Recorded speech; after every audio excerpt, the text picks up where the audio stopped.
नमस्कार। जय श्री महाकाल। मैं पंडित शेषनारायण आचार्य आप सभी को आने वाला 11 दिसंबर को मोक्षदा एकादशी है, जो मार्गशीर महीने के शुक्ल पक्ष में आ रहा है। इसका विशेष शास्त्र में महत्व है। उसका 2 प्रमुख कारण माना गया है। एक प्रमुख कारण कि इसका नाम ही मोक्षदा एकादशी है।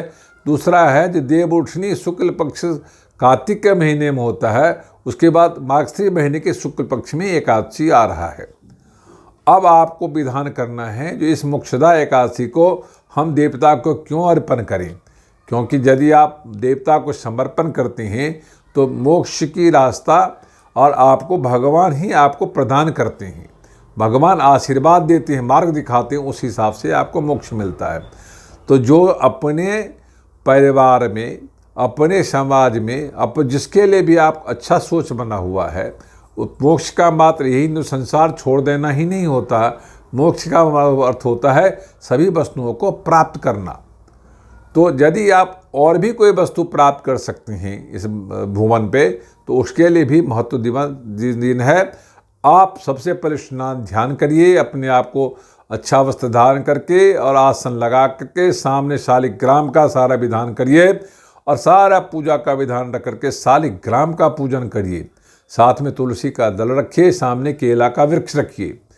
तीनों के एक साथ यदि आप पूजा करते हैं तो आपके जीवन में सुख समृद्धि की कामना होती है, क्योंकि इसमें आपको षोडशोपचार शालिग्राम का पूजन करते हैं तो आपके घर में किसी प्रकार का दोष नहीं आता। अब भगवान को समर्पित करते हैं मन में संकल्प करके, तो आपको भगवान आपको सद्बुद्धि के साथ, सत्कर्म के साथ मोक्ष प्रदान करता है। और यदि आप तुलसी का पूजा करते हैं तो आपके अंदर में किसी प्रकार के पाप को धोते हुए और सत्कर्म, सद्बुद्धि और सुख समृद्धि के साथ आपको संसार में अच्छे रास्ते पे ले जाने के रास्ता प्रशस्त करता है। यदि आप केला का पूजन करते हैं एकादशी वाले दिन, तो उस दिन आपको आपके घर में किसी प्रकार का रोग प्रवेश नहीं करता। भगवान उसमें सहायक सिद्ध होता है। एकादशी वाले दिन घी का दीपक जलाने का प्रावधान है। 5 दीपक, 7 दीपक, 9 दीपक जलाने की जरूरत है। और सभी दीपकों को जलाते हुए नमो भगवते वासुदेवाय नमः या नमो ओम विष्णवे नमः मंत्र का पाठ करते हुए दीपक जलाएं। और सभी दीपक हाथ जोड़ करके अपने हाथ में रख के सभी देवता को दिखाते हुए अपने घर में चारों तरफ घुमा करके फिर देवता के सामने रख करके और उनको हाथ जोड़ करके आप देवताओं को अर्पण करें, और जिससे आपको अच्छे रास्ते पे ले जाने के लिए उनको मार्ग दिखाई दे और आपको भी उस मार्ग पे चलने के रास्ता मिल जाए और आपको और आपके देवता के प्रति वो जोड़ सके।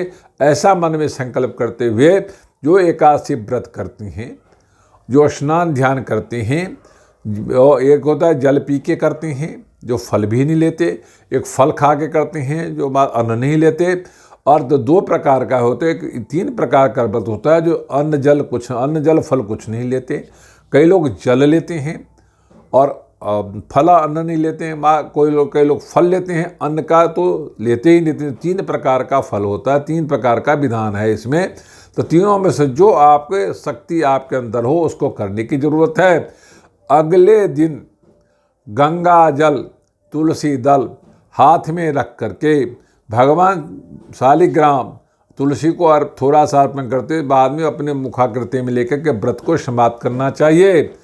और आपके घर में अन्न फल जो भी चीज़ हो उसका थोड़ा निकाल करके पैसे के साथ किसी न किसी ब्राह्मण को, किसी को आप दान जरूर करें, ताकि आपको उस जो आपने व्रत किया है उसकी संपूर्णता का सूचक माना जाए, उसको समाप्ति कर फल आपको मिले।